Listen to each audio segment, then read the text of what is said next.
2 of Art Talk. And why I say part 2, we are continuing our discussion with Cayman Brac's most wanted, Nathan Walton. The opinions expressed in this podcast, Art Talk, are personal and do not reflect the views of any business or organizations. This podcast, yes, this podcast, is intended for mature audiences, as it includes discussions on drug abuse, mental illness, alcoholism, and suicide. Because of these topics, listener discretion is strongly advised, and I have to say, if you or someone you know is struggling with these issues, please seek professional help. Anyway, they actually gave me bail that night. Hold on, you never got arrested for this? I got arrested, but I got bail. And the reason I got bail was because they didn't have the resources to hold me that actual night. Because you need more than one officer. There has to be 2 officers a night to watch somebody. Yeah. And because they didn't have the resources, because they were going to Cayman the next day to get license for the tasers. Mm-hmm. And the joke about it was they were going to get license for those tasers because they shot me with those same tasers a couple weeks before this. Whoa. You got to tell that story. Yeah, we were by the bar and they had just got these tasers. Right. Cayman Brac, they don't even walk around with guns anyway. They had a little pepper spray I knew of. Yeah. But yeah, they got these tasers and there was a fight that broke out. And there's a crowd around the fight, and me and another friend are backing the crowd off from the fight. Like, stay away from the fight, you know? Yeah. Before I know it, clack, clack, clack, there's this feeling in my back. And I look back, and there's this blue stream of electricity coming towards me from this police officer holding this taser in her hand. And I yank it out, pop the wires, and then I go to, like, run at her, but my friend picks me up and, like, runs me across the road. Oh, damn. So, anyway, now that, because of me getting arrested with that and my father being the guy he is, he's like, no, we gonna fight this case.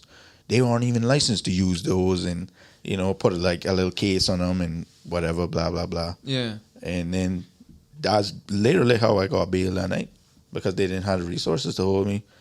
Anyway, I got bail. So now here's where the problem comes in. If you getting bail that quick, it looked like you a snitch. Uh-huh. You get what I'm saying? And you got this syndicate. So anyway, the guy calls and he's like, yo, how you get bail? Like, did you say anything? Yeah. I'm like, no. Like, where you is? Like, he's like, yeah, meet me so-and-so. I get there. There's like this 6 foot tall guy comes out of the, like a movie, just comes out of nowhere. And I'm just looking at him like, yo, like shut up. Like, leave me alone. Like, I didn't do nothing. Yeah. You think I gonna snitch and then come hang out with you after you told me about all these people you've killed? And you know what's funny? How they're all like, Mr. Syndicate, but they're calling you like, hey, did you tell anyone? Like, meet me here. Yeah. Like, what if you were being What watched? if I was the snitch? Dumbass. Anyway, you know, I just reassured. I wouldn't even say like I try to reassure him, but I'm like, if I did snitch on you, you would know. Yeah. You know what I mean? Because they'd come after you too. Yeah, and even with like my disclosure, like I can show you my disclosure, and he's like, "Ah, man, you good." You know what I mean? He sniff tested you. Anyway, Vibe check. That's when it was like, okay, Nathan really about that life. Yeah, you know what I mean? Like, this kid really crazy. And I like, nah, you know. He's like, nah, man, we can still do this or do that. You don't got traffic no more or whatever. And I was like, nah. I'm done. Nah. Put my Barry Seal days behind me. Yeah, you're gonna go from threatening me a million times about you gonna kill me if I don't get my money to like, no, man, we friends. Like, no, we're not friends. That's not cool. That's not cool. Friends don't threaten each other. Yeah, that's literally why I didn't give a shit about getting caught. Yeah, because he's like, finally, I don't have to deal with these assholes anymore. Exactly. They were worth it to me. I would, till this day, you know, like, even my father was like, because he didn't know why we're really doing it. Right. He's like, why are you getting on this plane? Like, you're going to get caught. And I'm like, just leave me alone.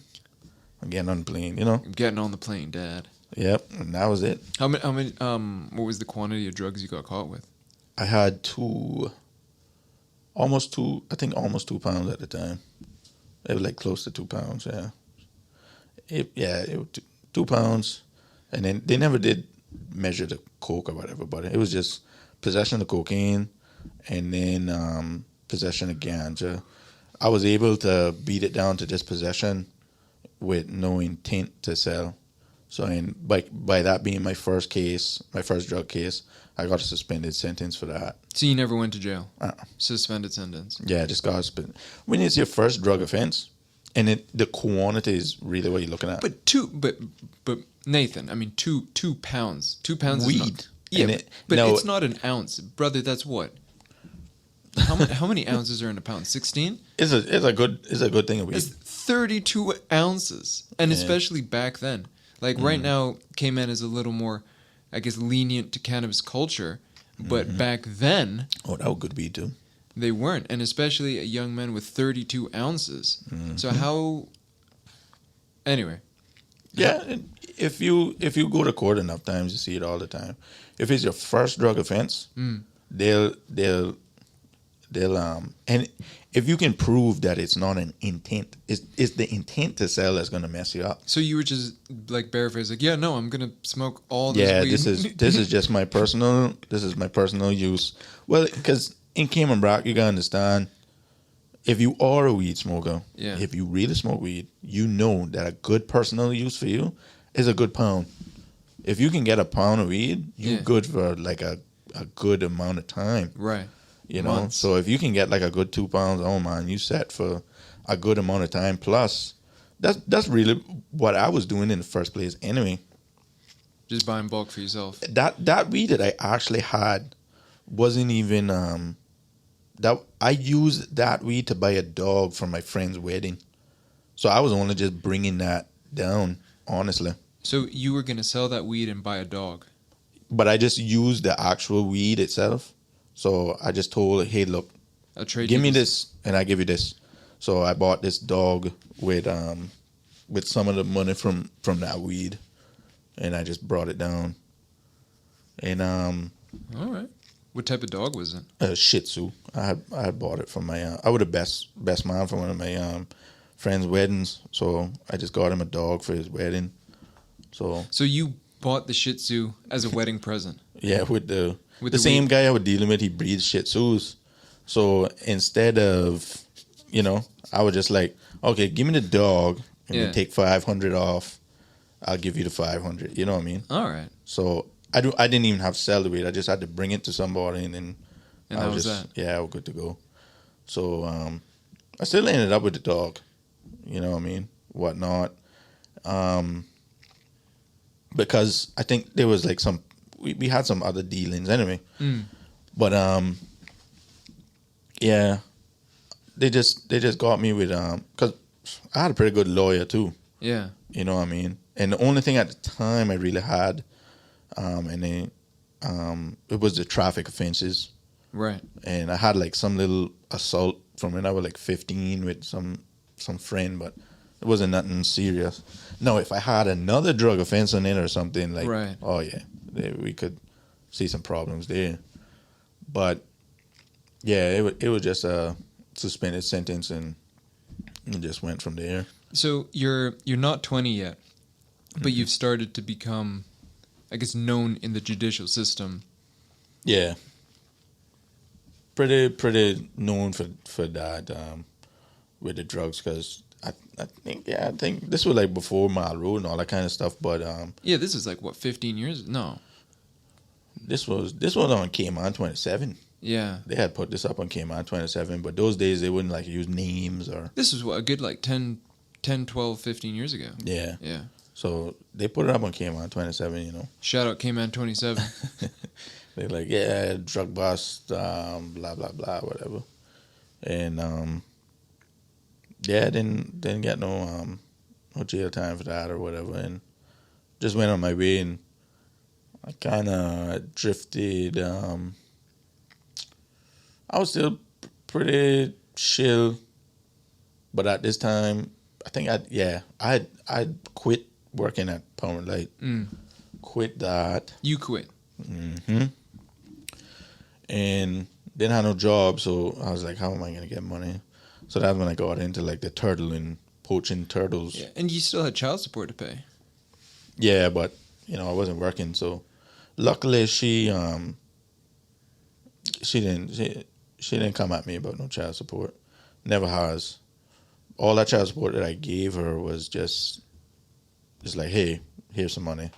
It was never her like, hey, you gotta give me some money. She never was that kind of. You were not legally obligated. Yeah, I wasn't. And I mean, if she wanted to go and like, I guess make a case about it, she could have, but she never.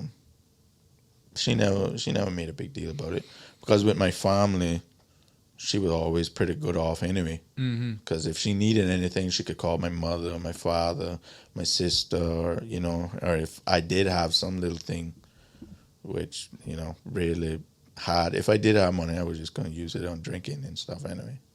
So after this incident, what you quit Power and Light and you get into poaching. How did you? What was going through your mind? Like, I'm just going to quit this good job and just start poaching. When I quit, it was right before I got caught with the drugs. So I was just like, nah, I just gonna be a full-time drug dealer. Quit the job. Like, oh man, I just really didn't care. Right. I didn't care. It was like, oh, I don't need work here no more. I'm making a good little bit of money from the drugs or whatever. So I didn't really care. And after I stopped selling the drugs, I was like, oh shit, I broke. So I stumbled upon the turtling thing kind of by accident. I went to Little Cayman. Some friends were drinking, and they knew I was kind of like a little bit adventurous, but not a little bit. They knew that. So they're like, oh, Nathan, come with me. And he's an older fella too. He's like, when we get in the front of this boat, when you see it, you point at it, keep your hand in the direction of it, and I'll follow it. So I'm like, it? Anyway, when I got on the boat, I kind of didn't take long for me to figure out what we were looking for. When I saw the turtle, I just said, like, yeah, that's him. He's like, yeah, just keep pointing with your hand. That way he can know where to steer, where to keep going. Right. Anyway, he's like, okay, when the turtle blows about 3 times, I'll tell you when to jump. And I'm like, jump? He's like, yeah, you got to jump and grab him. So anyway, I jumped before I was supposed to jump. Missed him. And then he's like, no, get in the boat quick. I still see him. So anyway, get back in the boat. Get on him again. And then the second time I jumped, now I got him this time. Anyway, throw him in the boat. I watched him clean him. And he was just letting me know about how much money you can make from it and all this stuff. And I'm like, wow. So anyway. So there's more money in poaching turtles than there is in trafficking weed. Yeah, if you look at the expenses, you got to buy ticket, go Cayman, and all this kind of stuff, and then the risk that you're taking is because with the turtle, you getting the money straight up. If you're selling the weed, if you sell it wholesale, it'd be very rare they'll actually want more than like $500 worth of weed. So you're getting money piece with the turtle. The turtle going like that, snap of a finger. This one gonna want it, that one gonna want it, just like that. Yeah. And I had a person that would just buy everything off me one shot. One lick. Yeah. How much were you making? One turtle, you make $700, $600, $500, anywhere between $400 and $800. Depending on the size. Yeah. Ooh, wow. So nothing below probably like 300 maybe. So you catch 2 turtles a night, you set. Yeah. Or every time you do a trip. Yeah. So, and especially if it's just you one, and you just got to split the money out between you. But I would always split my stuff 50-50, even though I was the guy that was always grabbing them and shooting them or whatever it is I had to do. Because I would go out in the night and get them and whatnot. And then I tried to make like my own little turtle farm in the back of my friend's house, because he had like an area by the bluff where you call it the splits. It had water right there, and I was putting putting turtles down in this thing, and yeah, it was a it was a short-lived little adventure. Yeah. Is that why you have a spear gun tattooed on your arm? Yeah, yeah. And you also have a turtle shell tattooed on you somewhere. Yeah, my stomach. Yeah. Your stomach. And that's an ode to those days. Yeah, yeah. Basically. How long were you poaching turtles for? On and off, I would say. I can't even tell now. 3-4 years, maybe. Dang. Probably on and off 3-4 years. Like every weekend or something like that? Nah. Here and there, I can't even remember how the world I was even getting money. I think, if I'm not mistaken, I kind of went back to Pound Light a second time too. You know, I actually worked there 2 times and then like quit a second time. It was after the drug bust, I'm pretty sure. But Wait, so you quit the first time after the drug bust? I quit before the drug bust. Yeah, and then I'm pretty sure I went back working with them again. But yeah, I really trying to think like how the world did I even get money without the turtling for that long? I don't know, man. I was just living in a haze, I guess. What when did you stop poaching? Oh yeah, I went to rehab. Shit. Is that? Yeah, I think that's when everything kind of hit I was 23. Yeah, that's when everything like started hitting the fan. I was like, so yeah. Tell us what is hitting the fan. I mean, you're already doing crazy things, and for lack of better words, you're not really getting the full punishment of your actions, right? So, and as a young man, one could say like, oh, I got away with this. I can, do more next time, right? So, what was out of control, Nathan, like? I was just I started breaking into liquor stores, bars at night, like taking like just shit tons of liquor. And what were you doing with the liquor? Just like selling it? Drinking it. Yeah. Just for your own addiction? Or your not own... even just my own addiction, of course. I mean, I wanted to drink, yeah, but I found out if I had liquor, people would want to come and hang out with me. Like they would come and stay by my place. Would you say you were quite lonely back then? Yeah. And looking for some people to have that connection with? Just had a connection with. Like, so I had one little apartment there, and there were like 5 people up inside there one time with me at one point, and I was just... You were life of the party. I guess. But then there were some nights I would like just punch a hole in the wall, and they would all get scared and like run away. Like, yeah, I would slowly but surely losing my mind. Jeez and peace. So yeah, eventually, it got to a point where like I just didn't want to do it no more. My mother, like, I've been in and out the madhouse a couple times in between this too. There's so much in between it, it would take a year to really talk about it all. Yeah. But in and out with the suicide attempts. So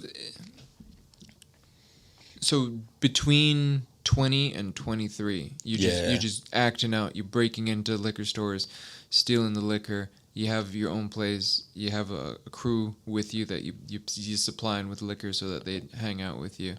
Yeah. Are you getting into like fights and stuff like that? Yeah, I got into a couple fights. Well, I mean, there's so much in between that point in time. So much cases, so much. I was arrested for arson. I was arrested for burglary. Arson? Yeah, I was arrested. What are you burning down? Well, they said I burned down somebody's place, and what? All right, did you go to jail for that? Mm-mm. They couldn't prove that it was me that they said that did this. So someone allegedly, or someone burnt down a house or a building or whatever, and they thought it was you. Yeah, and they came for me and arrested me for that. Do you think because you were Cayman Brac is a small community, and B, you are chief troublemaker at this time. Yeah, so it was just like an easy. Oh, it must have been. It gotta be Nathan. It's got to be Nathan. You know, so their best chance is arrest me, hold me as long as they can, see if I can break. Yeah. Which I never do. And and then you know, they let me out and we go to court or no, this one didn't even go to court. Yeah, because they had no proof. They didn't have no proof. Statute after the 6 months, you know, can't charge me. You know, in between this time, there was so much. I've been stabbed. I've been, you know, gotten a couple fights, and everything just hit. And this was the first time I'd actually done cocaine. Now, it was this. I had kind of dabbled in it before this. I think it was like a week or two before it, but I took like some little sniff from a friend. Like a bump. Yeah, and I'm like, bump. Okay, cool, whatever. Yeah, but now you're Pablo Escobar. Not Pablo, you're Tony Montaning. No, I wasn't even. Well, that night, yeah, I was doing like, I guess, I think I did a good number of them. Yeah. But I wasn't drinking that night. I was just, because at this time, I was always sometimes tripping out from being so drunk. And anyway, this friend, he's like, Nathan, just do this. Because when you on that alcohol, like you just trips, man. So anyway, we having a good conversation. We on this coke, and he's like, "This is good for you." You know what I mean? Imagine. That's where my head was.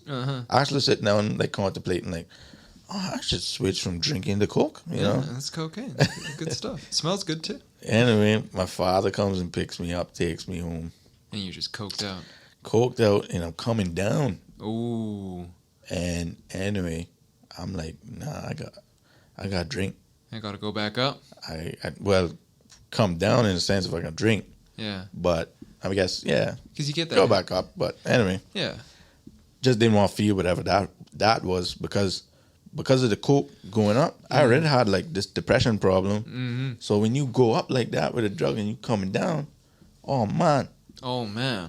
Everything that I ran from was coming at me then and there. Like the bill collector. Yeah, so I was like, man, I gotta go get something to drink.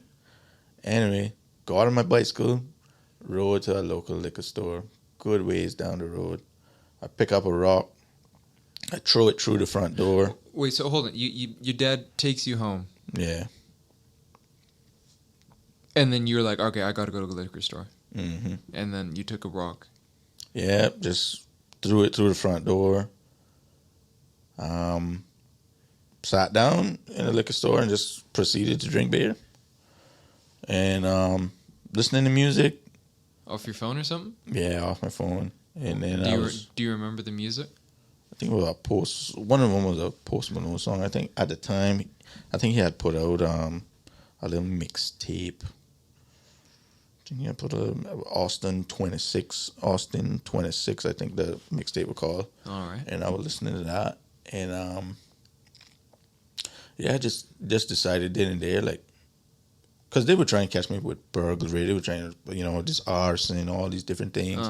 And, you're number one. Yeah. Most wanted. Basically. Cayman Brac's most wanted. Yeah. So I was just like, I just gonna call the police on myself. And my mother don't gotta worry about me no more. So hold on. So you have this massive streak of criminal activity, and you're coming down on cocaine. You don't want to deal with the demons, and so you break into a liquor store, and while you're drinking the stolen beer, listening to Post Malone, you have this moment of, I'm going to turn myself in. Yeah. How was that for you? Almost sobering, basically. I mean, I didn't become the person I am today, right then and there. Right. But that was the first step to holding myself accountable, I guess, for something. And because, like, the police thought it was a prank call. They were like, do you know it's illegal to prank call 911? I was like, yeah, I know. The local police officer was Ferguson. I'm like, yeah, just tell Ferguson come pick me up. You know what I mean? Yeah. And they showed up, and sure, it was Mr. Ferguson. How many beers deep were you? 13 exact. What beer did you call the police on? Do you remember? Coors. I had a Coors Light. Oh, like were you or like beer 9? No, I won the last one. I won 13 when they got in there. The police station was right down the road. Well, hold on. So you're 2 6-packs deep. Yeah. And you're on the 3rd 6-pack. I wouldn't say like a third 6-pack. I had them lined up across the bar one by one. I would just drink one, put it there, go to the fridge. Oh, okay. Grab so another one. Taking the individuals. Yeah. All right. Because I'm in the liquor store. I don't need to. Yeah. I don't need to like pull the 6-pack out. But yeah, I leave a note. I write a note.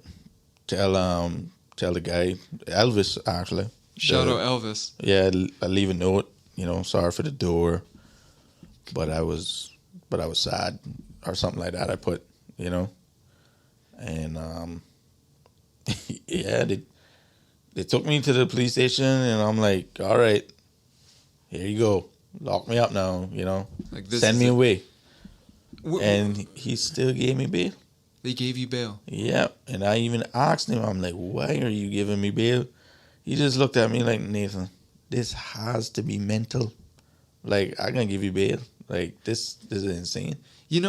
I think this is one thing to highlight, the compassion, right? Because as stated, you at that moment, you were Cayman Brac's most wanted. Mm-hmm. And for them to look at you and go, nah, there's something more to this. He's just not like just this renegade criminal. Yeah. The fact that they showed you the compassion to say, no, you're actually going through something. You're acting out. It's so crazy, right? Because over a period of time, Cayman, it just shocks me how simple some people are. The chief of police over here is, what is he? He like in charge of the police over here. Yeah. His last name is Walton. Yes, he is. Kurt. So anyway, I don't really know this guy. He's family to me. Yeah. But I don't know this guy. And I've actually had comments like said to me like, oh yeah, the only way he was getting off all those cases was because of his family, Walton. Nobody. That's because I knew what I was doing, dummy. I was very good at what I did. Like, I was very good. Even though if I did it drunk or whatever, I wouldn't take my phone. I had all kind of, if I didn't have gloves, I would use the socks on my feet. That I always made sure that I didn't get caught. Because these are smartphones, but you never go anywhere. Because if I go somewhere with this smartphone and the police say, hey, look, where were you so-and-so time? Well, I was so-and-so. So they're going to take this phone and say, okay, well, if you said you were so-and-so, this should whatever. Yeah. Know your longitude, latitude. It'll ping off from so-and-so cellular tower. And So on and so forth. That should be your location. So a lot of the times I would even leave the phone by a certain place and then have them be my alibi. That way I would get bail. This guy. Yeah, I would even, here, I'll give you like a little $150 or something. Yeah. And then I get bail. And they would come and they would open that cell with the utmost, like, they hated me. Cayman Brac's most wanted. Yeah, they did not like me. One time they locked me down for 7 days. They didn't want me in Bracknell. Well, yeah, tell that story. Yeah, they didn't want me in Bracknell at all. Yet I had this issue with this basically crackhead. And I end up choking him out. But while I'm choking him out, he's trying to stab me.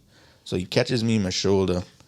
Anyway, a couple days after, I see him by the next bar. Wait, so hold it. You and this crackhead just have beef. He came at me one night just over some dumb shit. Yeah. And he was asking me, hey, look, Nathan, you want a shot? And I'm like, no, I don't want nothing from you. Just leave me alone. Yeah. Comes at me like, hey, Nathan, I know you a demon, but I'm a bigger demon.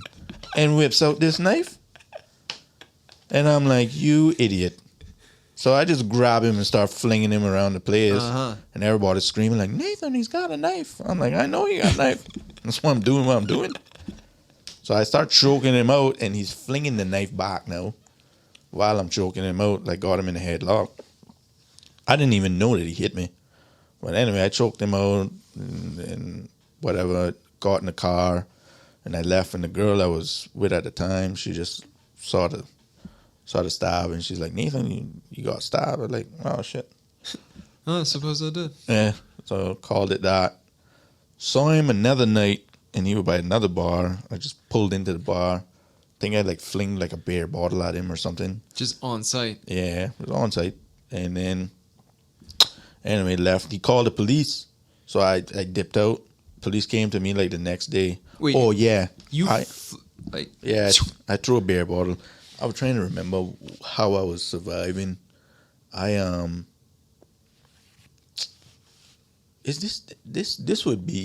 This was actually after I came out of rehab.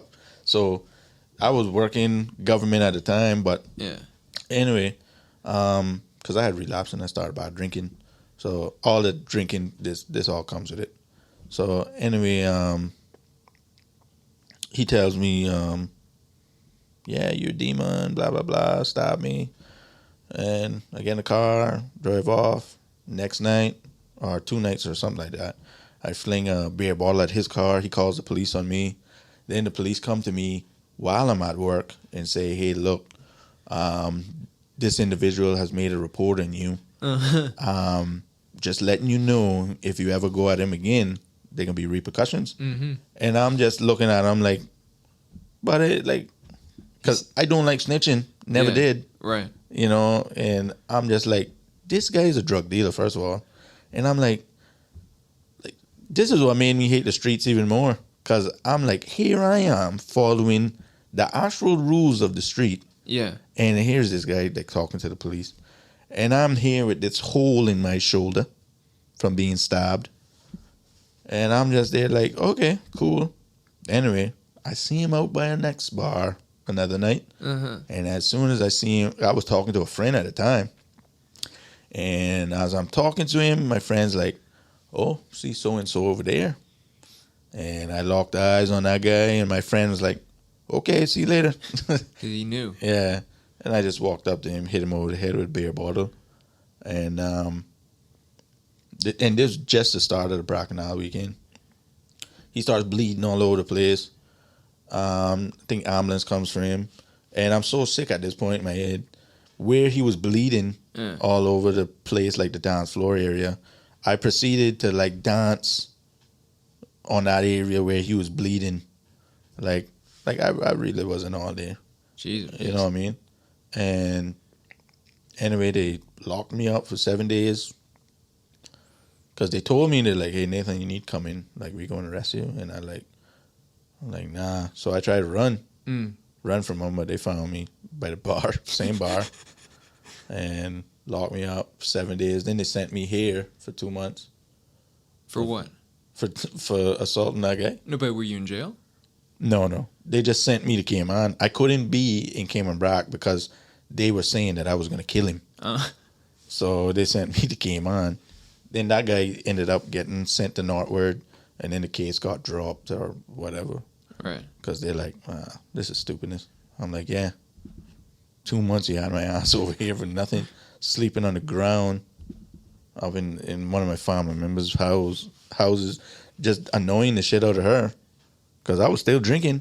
Right. So, and I'm not really a pleasant person when I'm drinking. So. Nah. Yeah, So, quick thing. You had said that this is after rehab?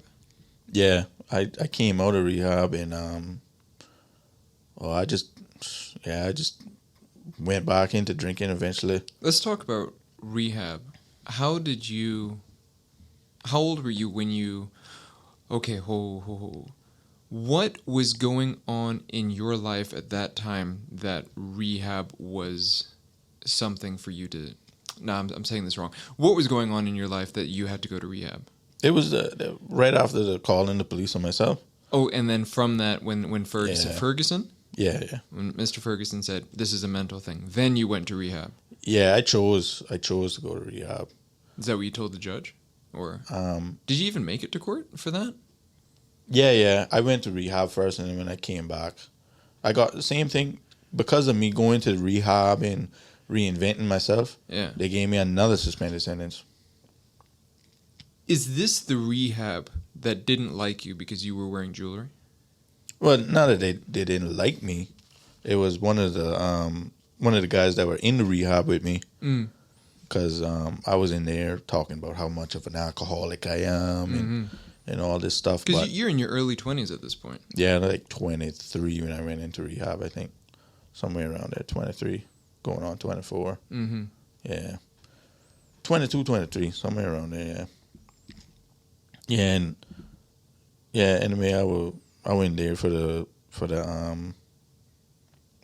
calling the police, basically, like I just reached a point, like, because, all right, when I got bail that night, I was still on one. Like, I still wanted to drink. So, and like what I said, when I doing stuff like that, I actually not so dumb when it comes to real dumb stuff. So I hid 2 bottles in the bush by the liquor store just in case I did get bail that night. And I ended up getting bail. Somebody picked me up. I went and got the bottles, went right back to drinking. And then that night I was drinking with 2 friends, and one of them was a girl, and we were going into the morning, and, you know,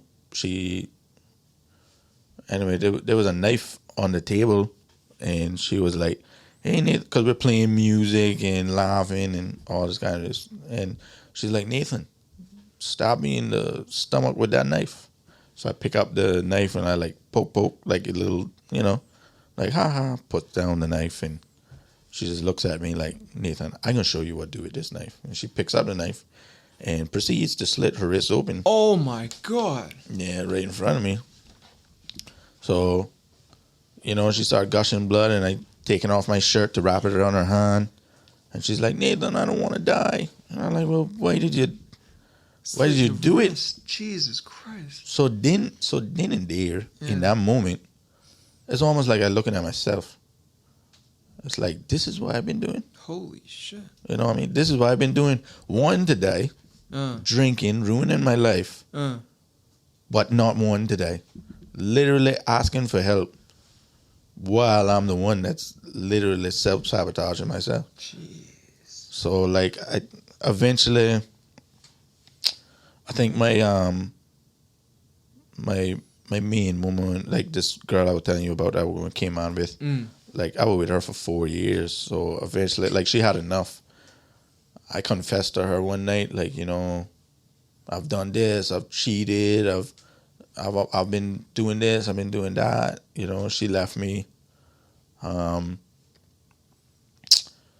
Was suicidal again, and got sent into the madhouse. I don't like calling it the madhouse, but anyway, mental ward.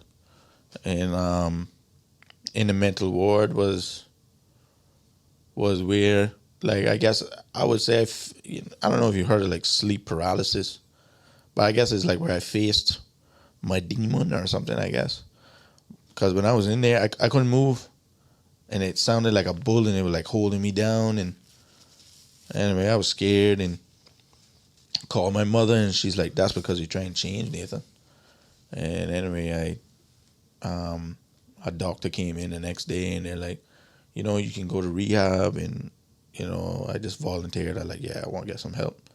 So they sent me off to the States, and then that was like the whole start of the process of trying to correct, well, all the damage I did. So, like, that basically how we here today is from that phone call, calling police and seeing that girl slit her wrist open and stuff. I was just like, yeah, I gotta start trying to reverse this shit. And that's when you went. And that's when you went to rehab. Yeah. And what was rehab like for you? At first, it was, you know, because you meeting, you know, like what I said with the trauma and stuff. I never really faced my trauma yet, and, you know, you grow up with the whole, you know, boom bye bye in a batty boy head kind of thing, and there's loaded with all different shapes and sizes of people, you know. And one of my first roommates, he was gay, and I ended up punching him and almost getting kicked out like the first weekend. How, you thought he was making a move on you? he was just super weird and gay. And because of my trauma, I was like, before you even think about touching me, you know what I mean? Just letting it be known, I'll beat you up. Yeah, and I kept telling him, like, yo, stay away from me. Yeah. And, yeah, he used to read books backwards. Yeah, like, he wasn't really all there. So I kept telling him, like, yo, stay away from me. Yeah. Because we were by an AA meeting, and I just walked off to the side, like, thinking maybe he would kind of leave me alone if I keep walking off, but he just kept following me. And we always had security guards. Mm-hmm. So I walked off a good distance so they wouldn't see. And when he came close, I just knocked him a good one. And, you know, one of the people that were in the rehab saw it, and he was like, oh, yo, he just punched him in the face, man. And then I was like going at him like, hey, you want some too? Like, like, shut up. I got smoke for everybody. Yeah. And they were going to kick me out, but because of my trauma and whatnot, and I explained myself in the situation, they're like, okay, we give you one more chance. So they gave me a chance with that. And then, you know, finally, like, after, like, a couple of weeks, I mean, it was hard, like, the first couple of weeks, but after I got used to it, and before I knew it, like, I didn't care if you were gay, straight. I didn't care if you were a crackhead, alcoholic. Like, we were all the same people. We were all trying to do the same thing. Just trying to be the best person we could possibly be. Just a bunch of people trained. And then you're meeting, you know, veterans that were in war. And then you're meeting heroin addicts, drug dealers, escorts, prostitutes, basically, I guess is what you want to call it. All walks of all different people. Can you tell the story where the guy, I think he like pulled you aside and was like, listen, man, I hate that you wear jewelry. Yeah, it wasn't that he hated that I wore jewelry. He was actually a Vietnam vet. And in the group meetings that we have, I would always, when I first got in there, it's what you call like war stories. They call it war stories. Where I would just be like, yo, I drank this, I've drank that, I've done this, I've done that. And he was just sitting there like, Jesus, please, like, shut up. You know? So it was like 2 o'clock in the morning, and I was walking around, couldn't sleep. And he was on the front porch, and he's like, hey, Nathan, you want a cigarette? I'm like, oh, yeah. You know, sit down. He's like, Nathan, you know, you've been pissing me off. I'm like, what do you mean? He's like, you keep talking about you and your drinking and whatnot, and you don't know how lucky you got it, basically. And I'm there still with my ego and pride. Like, you don't know how much I drank, man. I done this, I done that. He's like, Nathan, you see anybody else in here with jewelry? And I'm like, no. He's like, yeah, you know, because, you know, half of them sold their jewelry. And you know what I did with my jewelry? I sold my jewelry to drink. I sold my parents' jewelry to drink. And I even, when my wife was at work, I sold the furniture in the house and kicked in the front door and called her and told her that somebody burglarized the place just so he could drink, you know? So from then, I started to try to do more listening and you know, more, because you've been so selfish for so long, you only care about yourself. That's all you know. That's a suck thing about depression too. Even though you're sad and life is so unfair, you're literally the most selfish you can be is when you're just super depressed. It's because all you do is think about you. Yeah. You know? And how everyone wronged you, so to speak. Yeah. So it's such a hard place to come out of, because the person that is in so much immense pain doesn't know how to look past the pain and see that the damage that they're causing around them and the people that they're hurting. But you're just sitting there, but it hurts. You know, it's almost like breaking your hand, going to the hospital and just being like, oh, don't worry. You deal with them first. I'll sit down and wait it out. It's very rare you'll see somebody in immense pain sitting there and being patient and waiting for their turn. You know what I mean? Do you think they enjoy the pain to feel something? Because it is, a lot of it because you'll hear people say you're attention seeking. In a way, it is true, you know. Mm-hmm. Even though some people just will say, I hate it when people say it. They'd be like, "Oh, they just doing that for attention." Attention is a part of it. It really is, because you're thinking, "Oh yeah, when I die, or if I do this, they're gonna have to think about me," or you know what I mean. Right. But the other half is, I want to die. Shit. Yeah. So it sucks. So when you got somebody telling you you're attention seeking, and it's true, but at the same time, like, hey, look, it's not something you play around with. Like, that person probably killed himself. You know what I mean? I had a friend that hung himself. You know what I mean? And that could have been me. And I had a friend that overdosed, but I watched how people kind of just treated him, and it was like looking in a mirror, like, shit. Like, I could have died, even from all the car accidents and shit, and like I just didn't die. So I'm lucky to be here. But people don't understand. They don't understand. Even myself didn't understand what I was doing until I really went to rehab, did the work, and knew what mental health was and how you're supposed to look at it.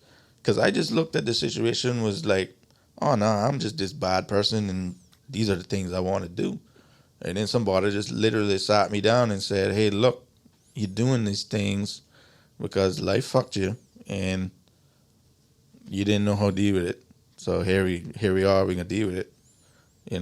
And then the way that we've raised, in the Cayman Islands is, by the older folks, like, they didn't have no therapy and all that kind of. Yeah, I'm glad you brought that up, because one thing I wanted to say for those listening is, especially back then, mental health did not exist. You were just crazy or whatever until maybe call it 2016, 2017. That's when mental health in the Cayman Islands started to be more socially acceptable.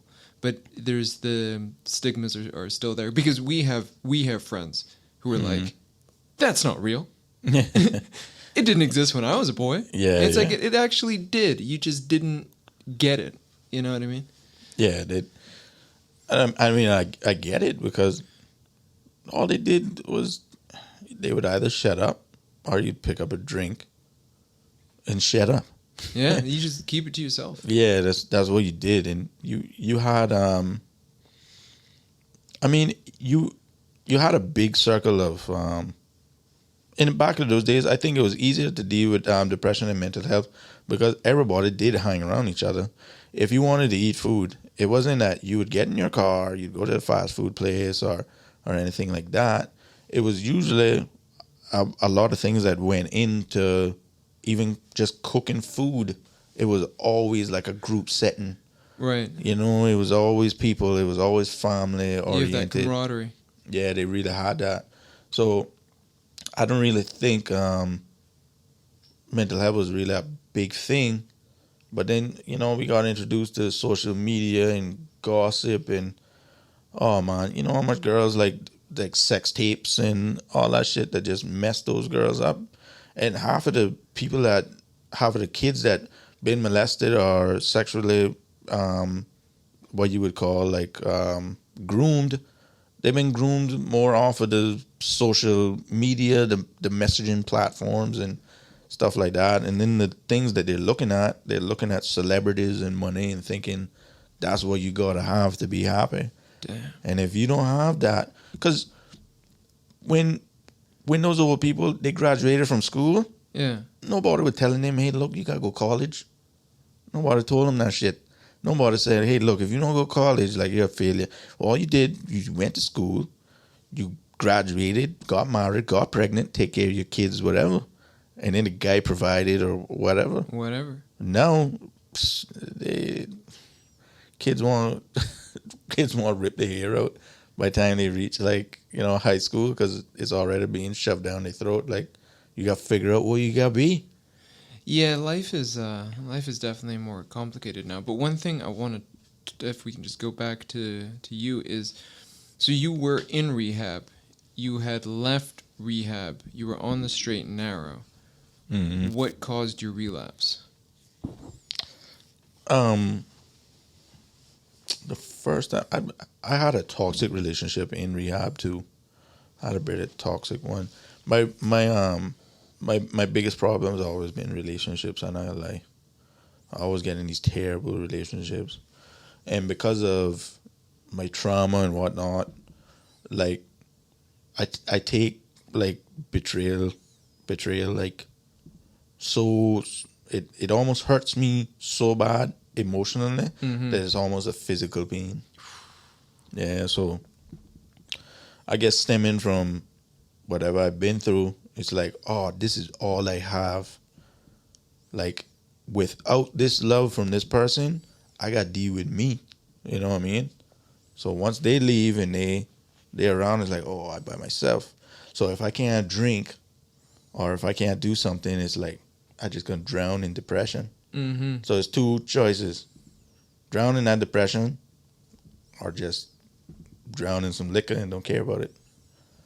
You know. So I would just go in these very bad relationships, and then not saying that the person was so bad that it's all their fault.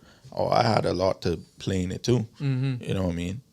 But it was just a real toxic mix up, and it would, because of me being so codependent on whoever I was with, like it would have to blow up before it ever ended, and then the blow up would come, then the drinking would come, and then whatever comes with the drinking. So, because of this emotional, this physical pain that you would receive from these emotions, it's almost like everything you learned at rehab just went out the window. I wouldn't say it went out the window. I learned a lot more. I learned from the rehab. You know, people think, oh, you go to rehab, you're supposed to come back fixed. No, not really. The percentage, not really a high percentage of success rate from just coming out of the rehab. You know, you have to continue to work out of rehab, and you can't give up. If you relapse, a lot of people just give up and just be like, oh, I relapsed, whatever.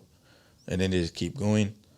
Even though I've relapsed many a times, I never give up. Even, you know, finally when something really kicks me to the ground and I'm like, oh, I got to stop. I stop. And I just keep going. Because, like, what are you going to do? Just stop training. Because you relapsed so and so many times. It don't make no sense. You have to keep training. And that's literally what everybody does on a day-by-day basis, is try. They try to get up every morning. They try to make money. But my whole thing is I don't want with the drinking and all of that, it was like I was just surviving. You know, that's what slaves did. Slaves survived. I don't want to survive. You want to live. I just want to live. So I just at the point now. Family. It all just stems back to that selfishness. You throw the selfishness out the window. Because addiction, the definition of addiction, what a lot of people don't think, they think addiction is smoking crack or doing that. That's not the definition of addiction. The definition of addiction is doing something and just throwing responsibility out the window. That's literally what addiction is. Instead of doing the responsible thing, the addiction, whatever it is you got, it doesn't even have to be a drug. It can be porn. It can, it can be anything. Breaking the laws, stealing, whatever it is that you do, that you're addicted to. So the adrenaline or whatever, the drinking, whatever, I didn't do no school. I didn't do no tests. I didn't do nothing. I threw everything out the window. So that's what addiction is to me. So now I wake up. I make sure I try to be the best person I can be for my fiance, for my daughters, and the people around me, my family. You know, I still got some little pride and some ego here and there. I get little arguments. Like right now, me and my sister not talking. But, and even like I had an incident recently with this, put me up on Mile Road, and because of the story that they projected, that's my pride and ego again. It's like I gotta let people know, hey, look, yeah, I was drinking, but I didn't do these things they said I did, and You Are know? you referring to when you had the brain bleeding? That No, incident? no. That just I'd say about 2 months ago, they had put me up on Mile Road. I had to slip up on the plane. I was drinking, and they kicked me off the plane because I went in the bathroom. Because my fiance basically was gonna leave me at that point in time. I was getting on the plane. I was going back to Cayman Brac, Right. and like I was just gonna it wasn't even gonna be a relapse at that point of me just drinking. I would have went back to Cayman Brac, and only Lord knows, probably been another arrest or like some real serious shit. Mm-hmm. And like, people call it higher power, people call him God, whatever you call him. Whatever he is, he decided to take me off that plane. So I got kicked off that plane and, just got back on my feet again, and here I am, Yeah, there was an incident when we first met. When did we meet? I want to say December last year. Mm-hmm. We met. Well, no. We had known of each other somewhat a couple months before. But I remember in December, I think me and Andre, we were skating in the A.L. Thompson's parking lot. Yeah. That night, and then you had pulled up, but you were pretty like hammered. And then you just wanted to talk. Like, you just had all this stuff that you wanted to get off your chest. Yeah. Right. But then Andre was telling me that, like, maybe like a week before or something like that, you got in a serious car accident. Yeah. You want to tell that story? Yeah, I was, drinking again. And because while hopping, because of my addiction or my disease, as they call it, being so strong, it can trick you into trying to tell yourself, hey, look, I can handle it this time. Yeah. I'm better than what I used to be, so I can drink. Right. And then it'll turn into 1-2 drinks, and then before you know it, I was by a football game, and I was drunk, and my car tire was flat, and this girl, she needed a ride home, and I'm like, okay, I'll drop you home. Where do you live? Oh, I live East End. Okay, no problem. Get into my car. I don't even know why this girl really even got in the car. Is this your Lexus? Yeah, that was the Lexus. Yeah, the Toyota. Same thing. Yeah. But yeah, the Aristo I had. The gray one. Yeah. And I drive back to my house. I rim the car to the house because I had some spare rims. So I'm so drunk, I take off the spare rim now, put on a new one. Well, I take off the bad rim, put on the spare rim I had, and couldn't start to drive off and realize I took off the wrong tire. I didn't even take off the flat tire. So my God. So I had to. You would think at this point this girl would have been like, let me try to get another ride, or Nathan, like, you're too drunk to drive. Anyway, fixing the wrong tire. Yeah, put the tire on, and then I start driving, and I'm like, yo, I too drunk. You can hard drive. So she drives herself home, gets out, and now I got to drive myself back home. Yeah, and were you living in the Savannah area at the time? Yeah. So from East End to the greater Savannah area, we'll just leave it at that. Yeah. That's a good 30-minute drive. Yeah, a good distance. It is a great distance. So anyway, I just remember I stopped by like some bar in East End, and then before I know it, I woke up in the hospital next day. Teeth barely still in my head. They're telling me that I got brain bleeding, and my neck is fractured, my chest is cracked, and I need to stay in for observation because of the brain bleeding. And I'm just like, nah.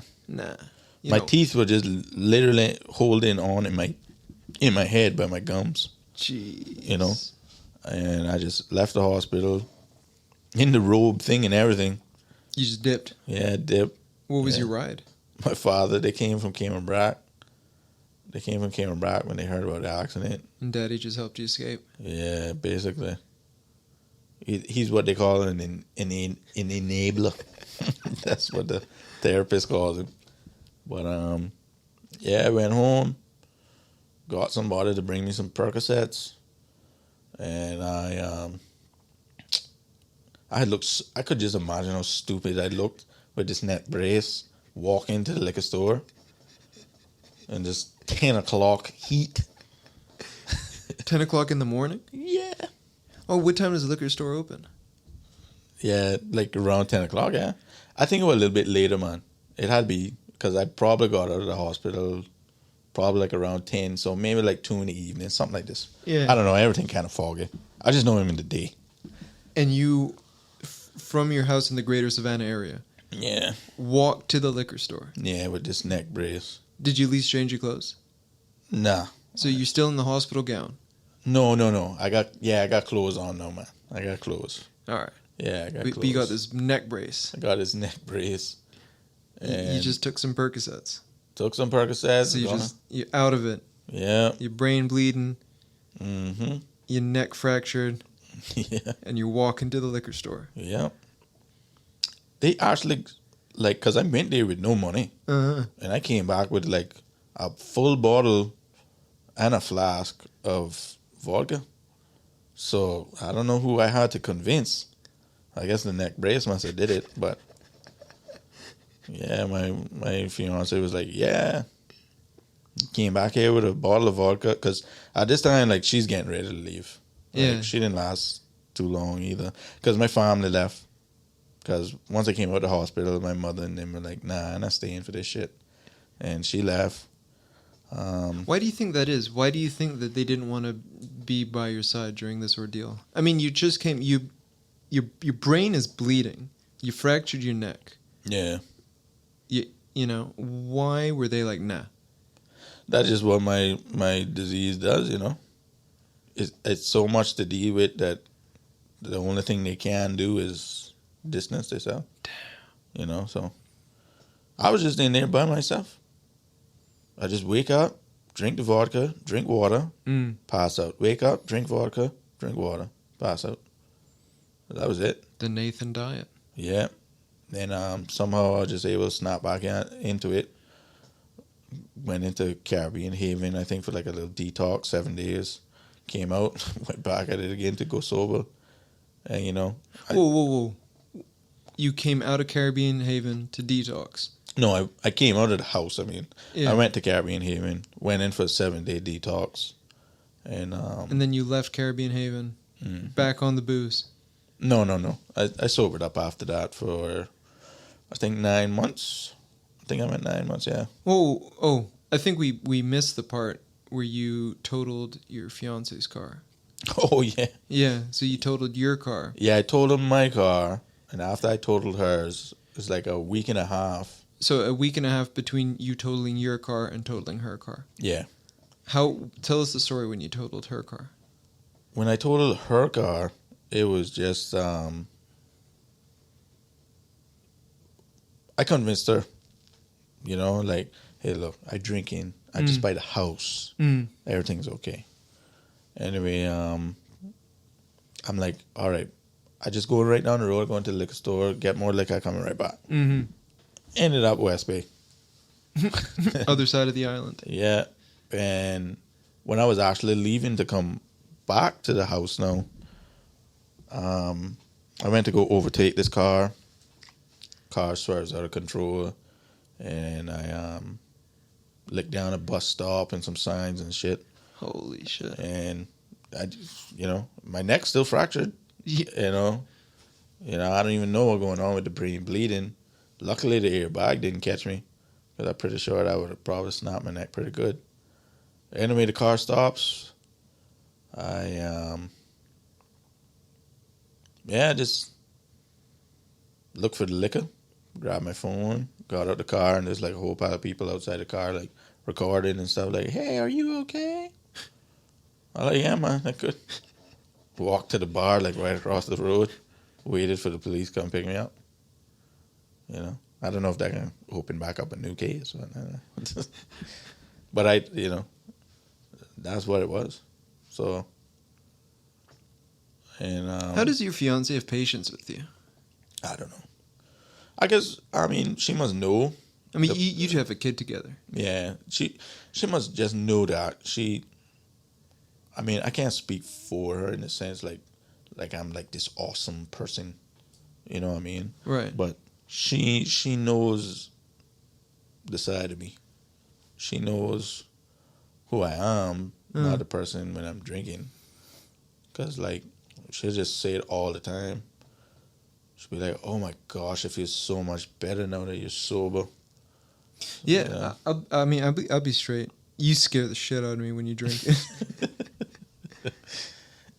People tell, even like Andrew by the tattoo shop, he's like, "Yeah, man, like your eyes." He's like, yeah, you're. Oh my goodness. So I don't know if you remember this, but you were gonna help me with some. I was moving warehouses, and I'd asked for your help, and then we had met around the beach where I live, and then we were just talking for a little bit, and then this dude with his dog came, and you were like, "Yo, dog," and then you just went off with them, and then next thing I know, you swam like so far away, right? Like really far away, and where the water is rough. And me and this dude are just looking at you like we don't know if you're in distress or not. You were just having some sort of like mental episode, like fighting the waves. Yeah. And I was looking at it like shit, like I don't know if you're in distress. And if you're in distress, how do I even get to you? And so my plan was I was going to strip, jump off the concrete dock over the rocks, somewhat hijack these people's floaties, and then like swim out to get you. But my whole thing was like, shit, man, how am I even going to communicate to you that like, hey, I'm here to save you without getting pulled into the water myself? Exactly. And listen, that I don't know how long, maybe it was like 20 minutes. That's not the first time that happened. But man, I was... Some friends actually had, they called fire stations and stuff came out. Like there's this dock, Scott's is called in Cayman Brac, where they have like the after parties. Yeah. And the weather was really bad. There was like some waves that, like, you're not even supposed to be by the dock with these kind of waves. Right. And here I just jumped in and I was swimming, and a friend actually tried to jump in behind me to like save me, and like he almost drowned. And anyway, I'm out there for the longest time. They can't even tell where I am. And before they know it, I just came in on a wave, went right up the ramp, and continued walking like nothing happened. Yeah. I've done it before by a bar too. Went right out to the reef. My father had to come out there with me, and he sat down with me in the water. And he's like, "Nathan, what are you doing?" I'm like, I don't know. Maybe you're some descendant of Poseidon or something.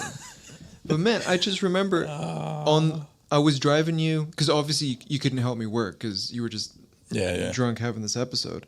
But I remember driving you home, and then it was like, "Yo, Nathan, I still have the money for like the last time you helped me," and you just had this look, like your eyes were bloodshot, and you just looked at me and you're like, "Burn it!" and then you went inside. But man, I was so concerned for your life, and I was realized like, dang, like alcoholism is a real thing. Is a real thing. But shortly after that, you decided to put it down, and you've been on a sober tip. How's that been going for you? I mean, not no different than the rest of the times. It's just I have to keep doing the work, going to meetings. I've been going back to meetings again, and staying on top of I have to stay in a routine. I just have to remember that what can happen. It's not hard to. I just look back at the things I've been through and whatnot, but I have to be around good people. Mm-hmm. And then I need to remember that my depression is a thing. So, like, I mean, with skating, I can't skate every day. So, I mean, I could, but I don't really like skating by myself too much. But like, going to the gym now. I have to keep it up. If I don't stay on top of it, it can just sneak up from. It just comes out of nowhere. Do you think it comes from boredom? Not even that. You know what I mean? They'll just sneak up and just be like, hey, I'm here. yeah, we can have some fun. Don't you want to just not feel anything, 16 beers. Not a bad idea. Yeah. And it can go from one beer, and then before you know it, bam. Because I can have fun. Don't get me wrong. Yeah. Not every single drinking time for me is swimming in the ocean or something, Yeah. Like I go out with friends, have a good time and whatnot, but It can turn dangerous. yeah, it is a roll of the dice with me. Yeah. A role I don't want to play. One thing that you've been doing is you make music. You have an artist name. Yeah. And is it Life After Death or I'm Life After Death? Life After Death, they're just LAD, LAD. LAD. Yeah. How'd you come up with that name? Well, And what does it mean to you? with it can mean two meanings. I've only really told a couple of people about this, but it's I guess in a sense, an alter ego. Now, the Life After Death really came from I always just had it. I think it was like BBM days, Mm-hmm. and I just always used to always use it as like a BBM name, LAD, Mm-hmm. Life After Death. And my favorite rapper at the time was Biggie Smalls. Because remember, he had the Ready to Die album Yep. and all this. But the days I was listening to music, you got to remember in Cayman Brac, there was only like LimeWire and stuff. Kazoo or whatever. Yeah, I didn't know albums per se. I just used to download songs. Biggie underscore Smalls. So I bucked up on one of the Biggie Smalls album, and it was him, Stand Up by Hearse, and it was Life After Death. Yeah, I think that's his second album. Yeah, that's the second one. Yeah, Ready to Die is the first one. First car I ever drove, Hearse. My BBM name was Life After Death, LAD. Uh-huh. I like, oh man, this got to be my rap name.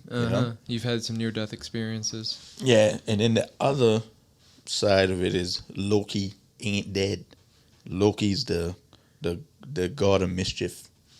So, a lot of the music you'll get a Life After Death side, or you're gonna get the Loki ain't dead side. Loki ain't dead. So it'll be me confessing, this is Life After Death, like this is all the bad things that happen, here's the good things or whatever. And then you can have Loki now on the other hand, where it's like, I'm here to fuck shit up, or almost like a Eminem Slim Shady kind of scenario, I guess. Mm-hmm.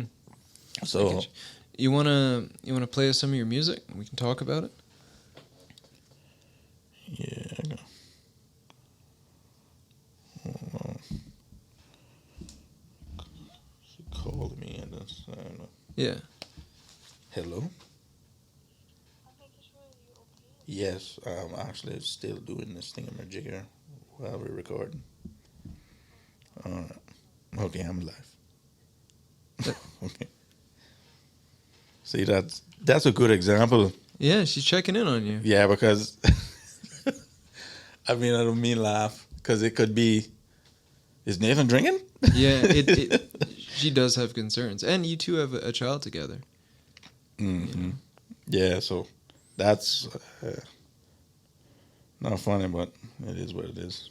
Yeah, but you're doing. I think it takes strength to admit, your faults, and I think it takes a lot of strength to admit your faults, but also admit that to yourself that you will be better. That this is not the end. Yeah, and A stutter step.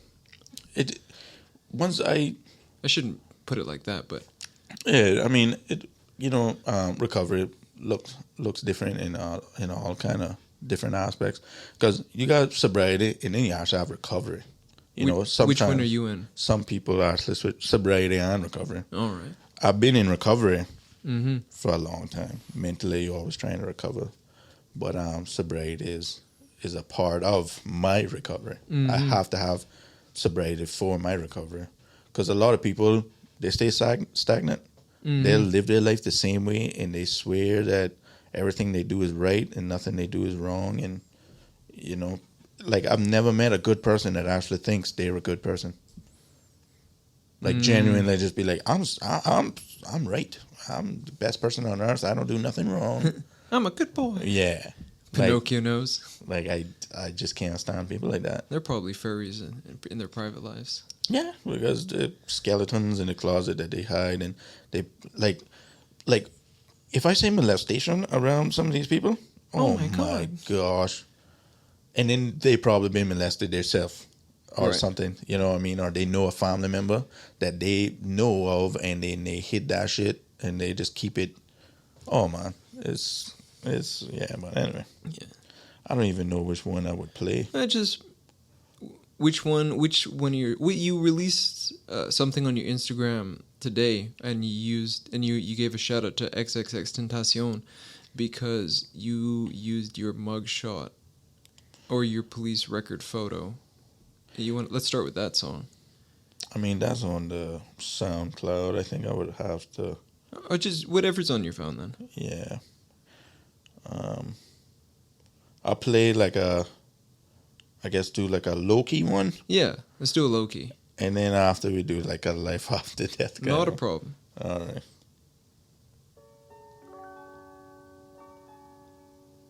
Yeah, I handle the volume. All right.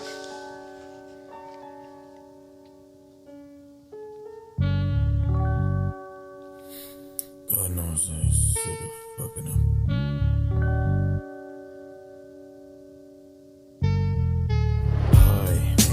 Mr. Fuck Up, that's me. Say hi to Mr. Fuck Up. Hey, I'm Mr. Fuck Up, that's me. I messed the fuck up. Fuck. Hi, hey, I'm Mr. Fuck Up, that's me. Say hi to Mr. Fuck Up. Hey, I'm Mr. Fuck Up, that's me.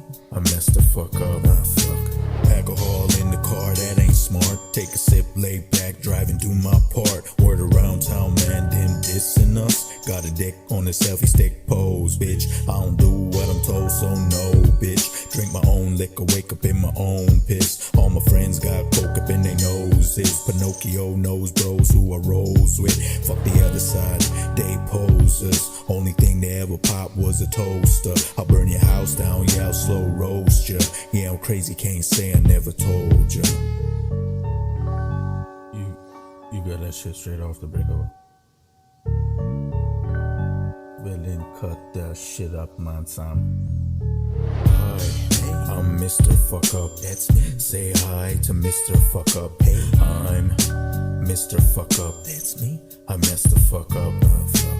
Hi, hey, I'm Mr. Fuck Up, that's me. Say hi to Mr. Fuck Up. Hey, I'm Mr. Fuck Up, that's me. I messed the fuck up. Fuck. All of these kids wanna be like me and fuck hoes that loaded with STDs. I ain't a gangster, I just pretend to be. To scare your mommy and your daddy and your sister and your cousin. They don't like me, well I don't like me too. I tried to kill myself. Aw, boo-hoo. Fuck you, you know your daughter tried it too. Now that's a big ass elephant that entered the room.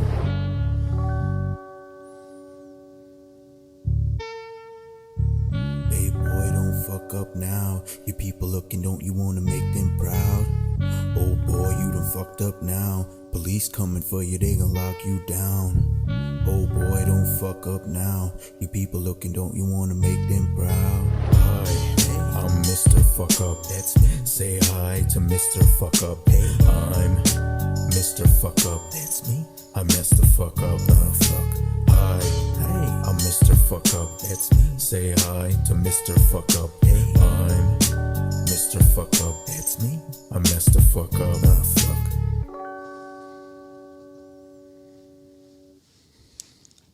You know, that song, it is... Ooh, let me just adjust my volume there. That song is catchy, but what I like about your music is the rawness to it.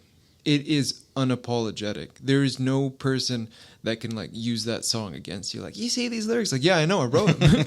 Yeah. Sam too. I like that you're that honest with yourself. And that song, it has a sick beat. You know, it's not like I'm so sad. Yeah. You know, it's like, no, this is who I am. Yeah. And if you don't like it, you think I care? Exactly. It is. I wouldn't say it's who I am, but it's a part it's a part of me. Mm-hmm. You know, it's something that I sit up on the shelf and I can look at and be like, okay, that's a part of my life, and you know that's just that shit that I've been through, and a lot of people are going through right now. Mm-hmm. And it's the cold hard facts, you know. So It's a cold-hearted song. yeah, it's just facts, all facts. What got you into making music? The first time I ever wrote a song, didn't record it, but I wrote it. I sat in one of the tests. Mm-hmm. I think it was they had like a CXC or something, but I think it was like in year 11 or something. And instead of doing the test, I just closed my eyes and I just started writing a verse in my head.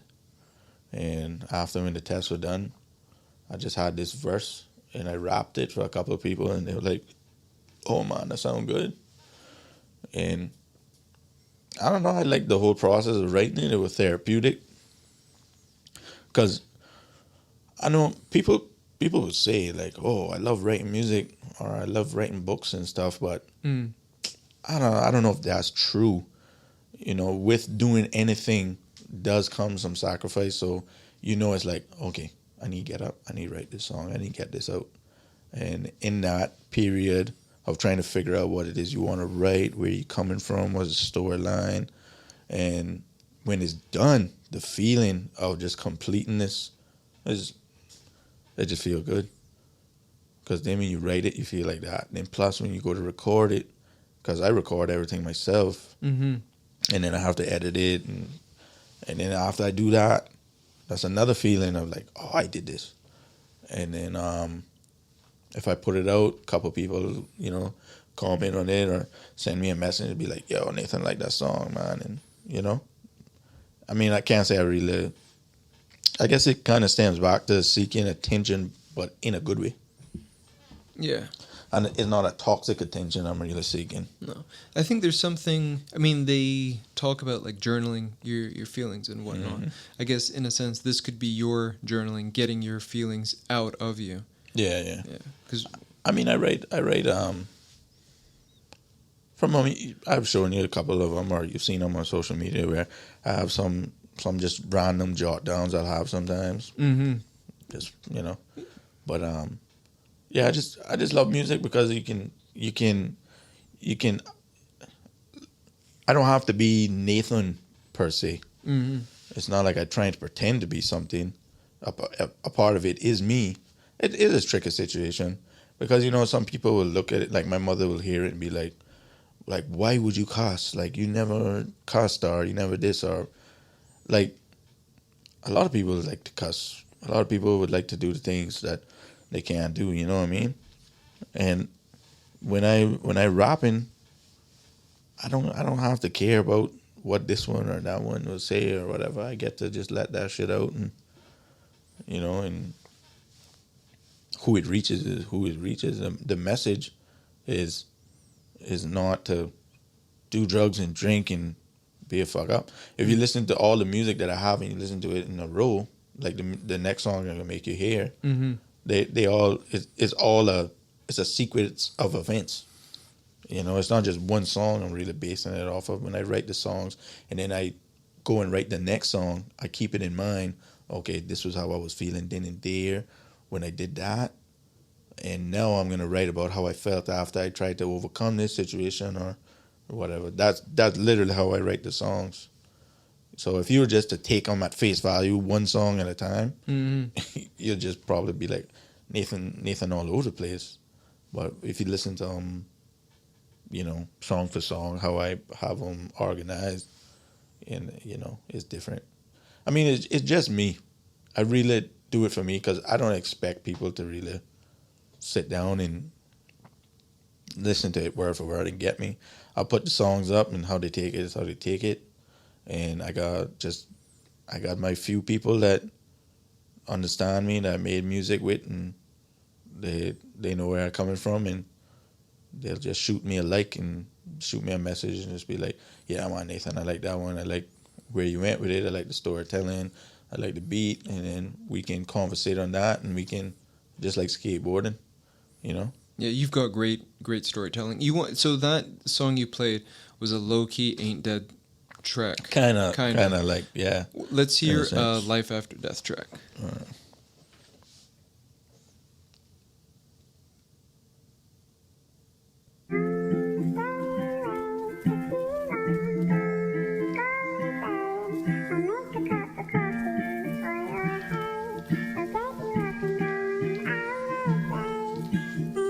I wish it was illegal, man, I wish it wasn't there. I wish I never drank a fucking drop, I really swear. Cause every day is blurry and my girl and mommy crying. My little girl's 11 and she sees that daddy's dying. I got a bit of money now, you know that I'ma buy it. Call up my so-called friends cause I know that they don't mind it. Don't even got the time, don't even got the patience to be a day sober. Lord knows I hate it, but I don't wanna fake it, no, I don't wanna lie. Broke my watch today, so I'm running out of time. Looking in the mirror, then I punch the glass. Look down at my hand and it's bleeding out again. I wish it was illegal. Drinking ain't illegal. I wish it was illegal. Man, fuck it, give me weed instead. Man, just let me smoke it, let me clear my head. But probation just called, piss test again. I know it sounds weak to need a fucking substance. The doctor gave me pills, now I lose motor function. How is that shit legal? Tell me that ain't legal. How is that shit legal? Man, fuck it, let me die instead.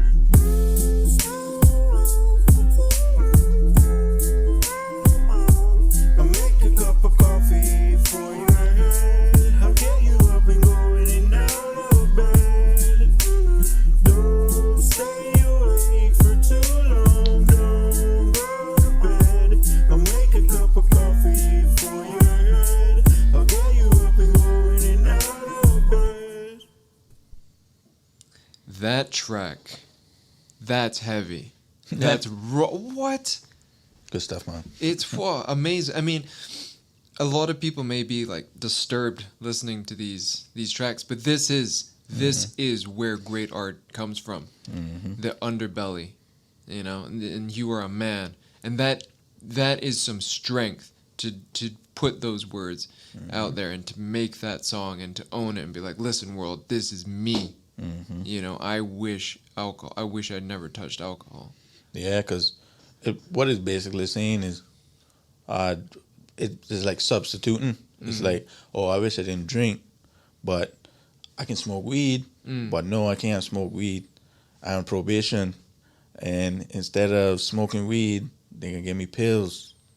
Yeah. And then when I take these pills, I can't even drive a car, or, you know what I mean, like, don't take these, or if you're driving heavy machinery, and I'm just sitting there like, none of this shit makes sense. I might as well just die.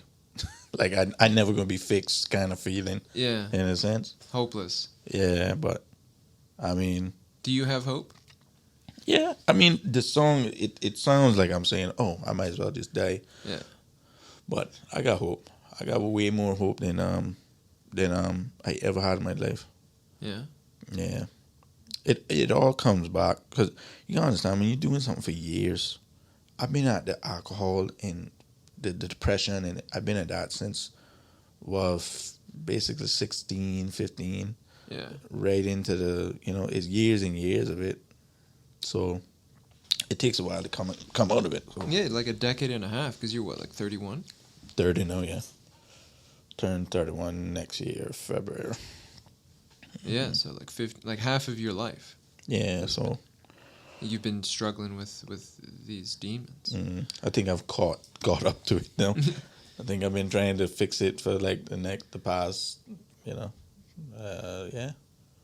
9, call it 7 years. Jeez. I would call it 7 years. I've been at it now, and I go to rehab.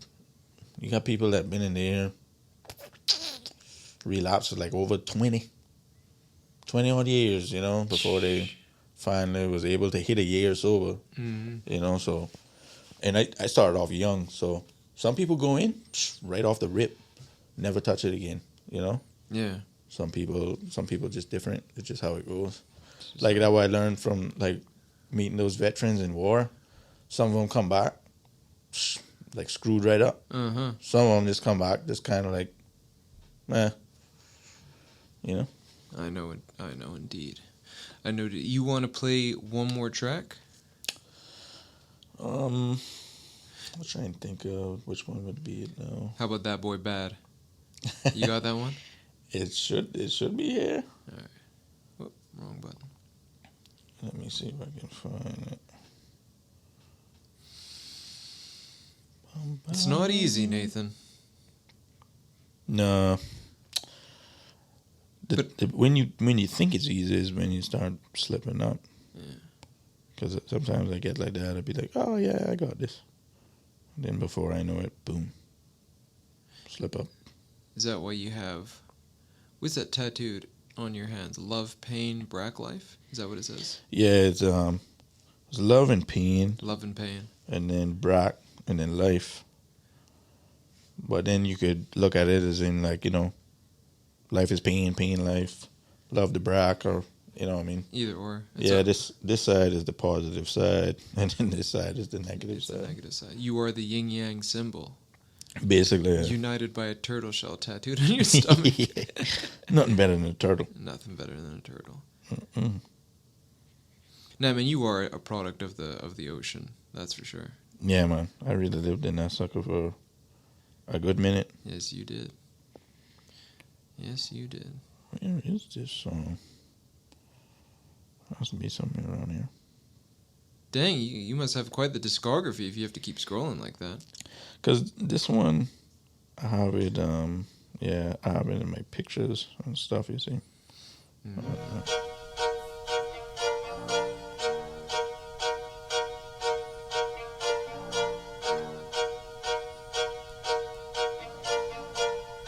Yeah. Hey.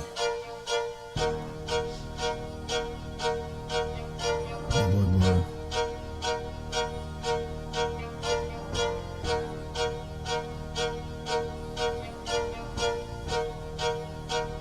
Horizon got that sauce, boy. It's that cocaine sniffing, liquor pouring, weed smoking, boy, that body bud. Yeah, that boy bud. It's that turtle killing, drug smuggling, night riding, boy, that body bud. Yeah, that boy bud. It's that cocaine sniffing, liquor pouring, weed smoking, boy, that body bud. Yeah, that boy bud. It's that turtle killing, drug smuggling, night riding, boy, that body bud. Yeah, that boy bud. I don't need no coffee, cocaine in my body. 2 days with no sleep, chase that high. All my boys in with me, they don't drink no whiskey. Shots of white lines in the fucking night. Line up another one shot another one. Got me a turtle, yeah, Sam got another one. What's wrong with that goddamn boy? I don't know, but that boy is a cocaine sniffing, liquor pouring, weed smoking boy. That boy is bad. Yeah, that boy Horizon got that bad. sauce, boy. It's that turtle killing, drug smuggling, night riding, boy, that boy that bud. Yeah, that boy bud. It's that cocaine sniffing, liquor pouring, weed smoking, boy, that boy that bud. Yeah, that boy bud. Walking in no invitation, let my weed put it in rotation. Drugs and crime, my occupation. Let's get high. You can go and fuck yourself, could give two shits about your 2 cents. I'ma raise hell in the fucking night. Line up another one shot another one. Caught me a case, yes, I need another one. What's wrong with that goddamn boy? I don't know, but that boy is a cocaine sniffing, liquor pouring, weed smoking boy. That boy is bad.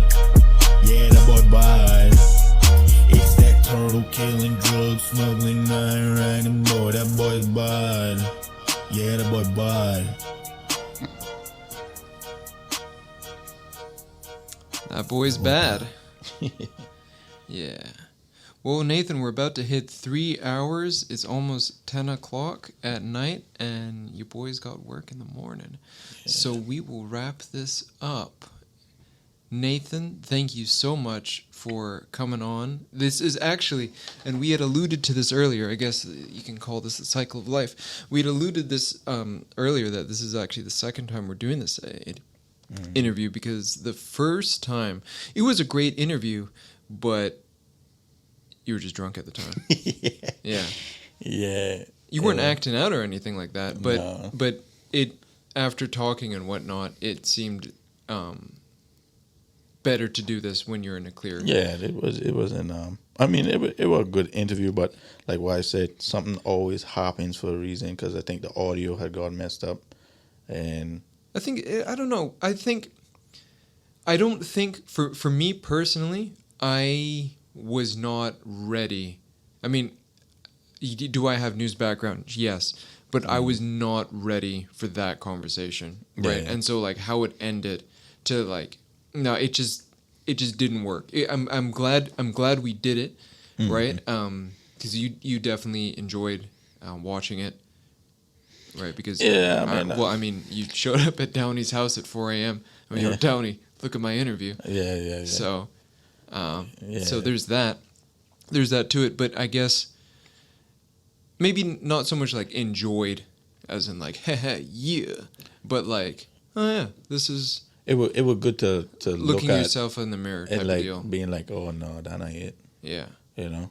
So So then some time had passed. I want to say at least 2 months had passed since we had done that. So now here we are today doing it, and I think this is great. This is definitely part one. There's a whole lot more we have to talk about, but unfortunately, due to life, we will make that into part two. But before we go, I can't thank you enough for doing this. It's not easy putting your heart out there like this and being like that raw with the world. oh yeah, they're There's a talking about putting drugs in your ass crack. Yeah, exactly. Yeah. It's I can't thank you enough. I think I believe the reception you'll get. I think there's some people out there who will listen to this and go, like, it will give them some sort of clarity or give them another view of their actions, because, well, we'll get into this in part two, but especially the judicial system and young men in the Cayman Islands. Cayman has a reoffending rate of, some say 8 out of 10, some say 9 out of 10.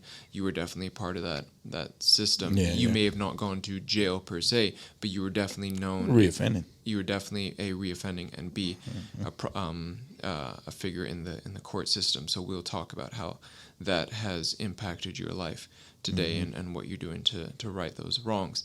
Again, I cannot thank you enough for doing this. Courage is contagious.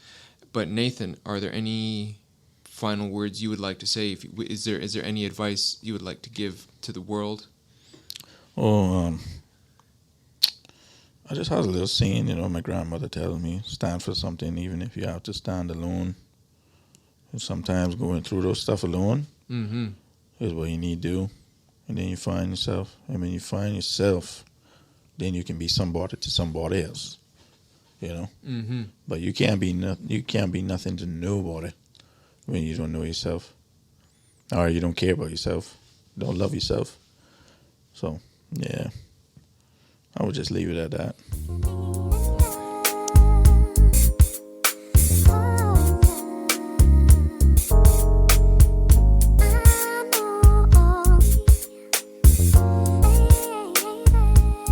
Thank you for tuning in and listening to another episode of Art Talk. It is greatly appreciated. I appreciate all my fans and all the support you guys give me. Yes, as said in the introduction, due to the topics discussed in this episode, A, listener discretion is advised, and B, and most importantly, if you or someone you know is struggling with drug abuse, mental illness, alcoholism, right, or experiencing or expressing concerning behavior, please seek professional help, okay? 926-0882 is the phone number for Infinite Mind Care. I'll say that again. It's 926-0882. It helps to talk to somebody. Alright? Now, as stated, this is part 2 of an ongoing series. So, keep it locked. And don't forget to let me know what you think, but also, share it with your friends and whatnot. And also, hit my line and let me know who you would like to see next or discussions you would like to have. That's it. I'm signing out. Till the next one, everybody. Have a good one.